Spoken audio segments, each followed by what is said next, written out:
सम्राट पृथ्वीराज चौहान और इनके बचपन के दोस्त चंद्रबरदाई, इन दोनों में इतनी घनिष्ठ दोस्ती थी कि आसपास के राज्य में इनकी दोस्ती की मिसाल दी जाती थी और आज भी दी जाती है। सम्राट पृथ्वीराज चौहान कहीं बाहर जाते थे तो वो अपनी राज सिंहासन पर चंद्रबरदाई को उत्तराधिकारी बनाकर जाया करते थे। वे पृथ्वीराज चौहान अपने भाई से ज्यादा प्यार और विश्वास चंद्रबरदाई से करते थे और चंद्रबरदाई भी पृथ्वीराज चौहान से उतना ही प्यार करते थे। पृथ्वीराज चौहान के लिए वो अपनी जान देने के लिए तैयार रहते थे। परंतु ऐसा क्या हुआ, जिस दोस्त को पृथ्वीराज चौहान अपने भाई से ज्यादा प्यार करते थे, उसी दोस्त ने पृथ्वीराज चौहान के सीने में खंजर घोंप दिया और उन्हें जान से मार दिया। और उसी वक्त चंद्रबरदाई ने अपने पेट में खंजर घोंप लिया और जान दे दी। सम्राट पृथ्वीराज चौहान के बारे में हम शुरू से शुरू करते हैं। इनका जन्म सन 1163 में गुजरात राज्य में हुआ था। इनके पिता का नाम रामेश्वर चौहान तथा माता का नाम कपूर देवी था। जब ये 11 वर्ष के थे, इनके पिता की मृत्यु हो जाती है। पृथ्वीराज चौहान बचपन से ही प्रतिभाशाली थे। इन्होंने 12 साल की उम्र में तलवारबाजी, घोड़सवारी, कुश्ती, तीर चलाना ये सब सीख लिया था। तीर चलाने में इन्होंने इतनी महारत हासिल कर ली थी कि आंखें बंद करके उड़ते पक्षी का शिकार कर लेते थे। जब ये बात इनके दादा को पता चलती है कि पृथ्वीराज चौहान में गजब की प्रतिभा है, इन्होंने उस 12 वर्ष के बालक को दिल्ली संतलन का राजा घोषित कर दिया। इनके राजा बनने के बाद इन्होंने लगातार 6 युद्ध जीते और अपने साम्राज्य को बढ़ाया। इनकी यही बहादुरी को देखते हुए इनके नाना महाराज अंगपाल, जो कि अजमेर के राजा थे, इनका कोई भी पुत्र नहीं था, तो इन्होंने अजमेर का राजा पृथ्वीराज चौहान को घोषित कर दिया। अब पृथ्वीराज चौहान अजमेर और दिल्ली 2 जगह के राजा थे। इनके राज्य में सभी जनता बहुत खुश थी। इनको जनता भगवान की तरह पूजा करती थी और पृथ्वीराज चौहान ने कभी भी जनता में भेदभाव नहीं किया। वो हिंदू मुस्लिम, अगड़ा पिछड़ा किसी भी जाति का हो, सबको एक समान समझा। ये सबसे ज्यादा प्यार और विश्वास अपने बचपन के दोस्त चंद्रबरदाई से करते थे। पृथ्वीराज चौहान की गैर मौजूदगी में यही राज दरबार चलाते थे और राज दरबार के सारे अच्छे और बुरे फैसले लेने का अधिकार था। पृथ्वीराज चौहान इतने शक्तिशाली राजा थे। ये एक बार दिल्ली से अजमेर जा रहे थे, अचानक एक शेर इनके ऊपर हमला कर देता है। ये शेर के जबड़े में हाथ डालकर उसे 2 भागों में चीरकर फेंक देते हैं। इससे अंदाजा लगाया जा सकता है ये कितने शक्तिशाली राजा थे। इनके राज्य में सब कुछ बढ़िया चल रहा था। इनकी प्रतिभा बनाकर लोग इन्हें भगवान की तरह पूजा करते थे। इनके मंदिर बना लिए थे। अब एंट्री होती है गजनी के सुल्तान मोहम्मद गोरी की। वो भारत के छोटे छोटे राज्यों पर हमला करता और लूटपाट करता और जो सोना चांदी सब लूटपाट करके अपने देश गजनी ले जाता। वो चाहता था गजनी देश सबसे ज्यादा अमीर देश बने। ये बात जैसे सम्राट पृथ्वीराज चौहान को पता चलती है कि गोरी आक्रमण करने वाला है, वो अपने सेनापति को युद्ध की तैयारी करने को कहते हैं। इनके पास 3 लाख सैनिक, 300 हाथी और 20,000 घोड़सवारी थी। एक विशाल सेना थी। जब रणभूमि में सम्राट पृथ्वीराज चौहान और गोरी का युद्ध होता है, बड़ी आसानी से सम्राट पृथ्वीराज चौहान गोरी को हरा देते हैं और गोरी को बंदी बना लेते हैं। जब गोरी को बंदी बना लिया जाता है और उसे दिल्ली ले जाते हैं, सम्राट पृथ्वीराज चौहान के सामने गोरी को हाजिर करते हैं।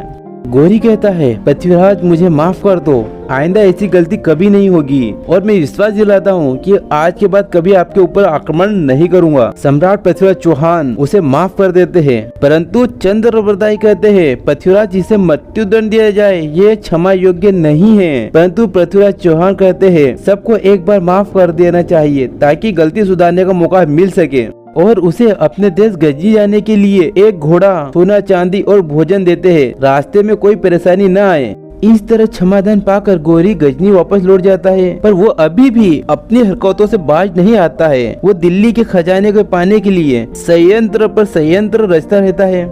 पृथ्वीराज चौहान से ईर्ष्या करने वाले सिर्फ मोहम्मद गोरी जैसे विदेशी मुल्क के सुल्तान ही नहीं थे, बल्कि हिंदुस्तान के राज्यों के सम्राट भी थे। कन्नौज के राजा जयचंद पृथ्वीराज चौहान की ख्याति को देखकर ईर्ष्या करते थे और उनका अपमान करने का अवसर ढूंढा करते थे।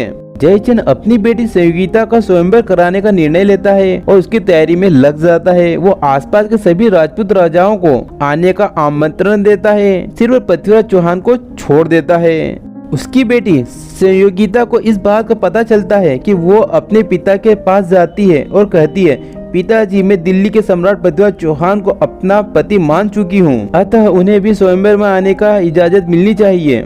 जयचंद स्पष्ट मना बोल देता है। वो कहता है, पृथ्वीराज चौहान को अपना दुश्मन मानता हूँ मैं, के साथ तुम्हारा विवाह कभी नहीं कर सकता, न कभी होने दूंगा। पिता से अस्वीकृति मिलने पर राजकुमारी ने गुप्तचर के द्वारा स्वयंवर में आने का प्रेम पत्र भिजवा दिया। जब उस प्रेम पत्र को पृथ्वीराज चौहान पढ़ते हैं, वो कहते हैं मैं जरूर जाऊंगा, जाकर राजकुमारी को आप कह दो। इधर जयचंद पृथ्वीराज चौहान से इतनी ईर्ष्या करता था, उसने पृथ्वीराज चौहान को नीचा दिखाने के लिए सम्राट पृथ्वीराज चौहान का एक सोने का पुतला बनाकर गेट पर खड़ा कर देता है। इसका मतलब यह था कि जो भी उस स्वयंवर में आए उनको ये बताना चाहता था कि पृथ्वीराज चौहान को जयचंद एक द्वारपाल से ज्यादा कुछ नहीं समझता। अब अगले ही दिन आसपास के सभी राजकुमार उस विवाह स्थल पर पहुंच जाते हैं और सब सोच में पड़ जाते हैं कि राजकुमारी किसे वरमाला पहनाएगी। परंतु राजकुमारी उन सब राजकुमार को छोड़ देती है और सम्राट पृथ्वीराज चौहान के पुतले को जाकर वरमाला पहना देती है। और इतनी ही देर में सम्राट पृथ्वीराज चौहान वहां पहुंच जाते हैं और राजकुमारी को अपने साथ ले जाते हैं। ये सब देखकर जयचंद को बहुत गुस्सा आता है और उसे लज्जित होना पड़ता है और जयचंद कहता है इस अपमान का बदला मैं लेकर रहूंगा। जयचंद पृथ्वीराज चौहान से बदला लेने के लिए नई नई तरकीब लगाता रहता है। उधर गजनी का सुल्तान गोरी सम्राट पृथ्वीराज चौहान से युद्ध करता और हर बार युद्ध में उसे हार का सामना करना पड़ता। युद्ध में हारने के बाद ही सम्राट पृथ्वीराज चौहान उसे छोड़ देते। ये इतने रहमदिल इंसान थे कि गोरी को युद्ध में लगातार 17 बार हराने के बाद ही उसे जीवन दान दे देते। गोरी को लगातार हार मिलने से वो बहुत कमजोर हो गया था और उसकी सेना भी बहुत कम बची थी। उधर जयचंद अपने मंत्री से कहता है पृथ्वीराज को हराने के लिए मैं गोरी का साथ दूंगा। गजनी जाकर गोरी को कहो मैं अपनी 2 लाख सैनिकों के साथ तुम्हारे साथ युद्ध में जाऊंगा। ये बात सुनकर गोरी बहुत खुश हो जाता है और अगले ही दिन सम्राट पृथ्वीराज चौहान पर आक्रमण कर देता है। अत्यंत ही विशाल सेना के साथ दिल्ली पर आक्रमण कर देता है। उसकी विशाल सेना ऐसी लग रही थी कि दिल्ली को पूरा निगल जाएगी। जब ये बात सम्राट पृथ्वीराज चौहान को पता चलती है कि जयचंद ने गोरी से दोस्ती कर ली है और दिल्ली पर आक्रमण कर दिया है, उन्हें बहुत ही ज्यादा दुख होता है और अपनी सेना से कहते हैं कि सैनिकों युद्ध के लिए तैयार हो जाओ। जब रणभूमि में गोरी और पृथ्वीराज चौहान का युद्ध होता है, इस बार पृथ्वीराज चौहान को हार का सामना करना पड़ता है और पृथ्वीराज चौहान को बंदी बना लेते हैं। जब युद्ध समाप्त हो जाता है तब जयचंद कहता है मुझे दिल्ली का राजा घोषित कर दो। ये बात सुनकर गोरी कहता है जो अपने देश से गद्दारी कर सकता है वो मेरे साथ कैसे वफादारी करेगा, और अपने सैनिकों से कहता है इस गद्दार जयचंद को फांसी दे दो। गोरी अपने साथ सम्राट पृथ्वीराज चौहान को गजनी देश ले जाता है और कहता है तुमको मैं माफ कर सकता हूँ परंतु तुम मेरे गुलाम बनकर रहोगे। सम्राट पृथ्वीराज चौहान कहते हैं तुम्हारा गुलाम बनने से अच्छा है मैं अपने प्राण त्याग दूं। ये बात सुनकर गोरी को बहुत गुस्सा आ जाता है और कहता है इस पृथ्वीराज चौहान की आंखों में गरम सरिया डाल दो।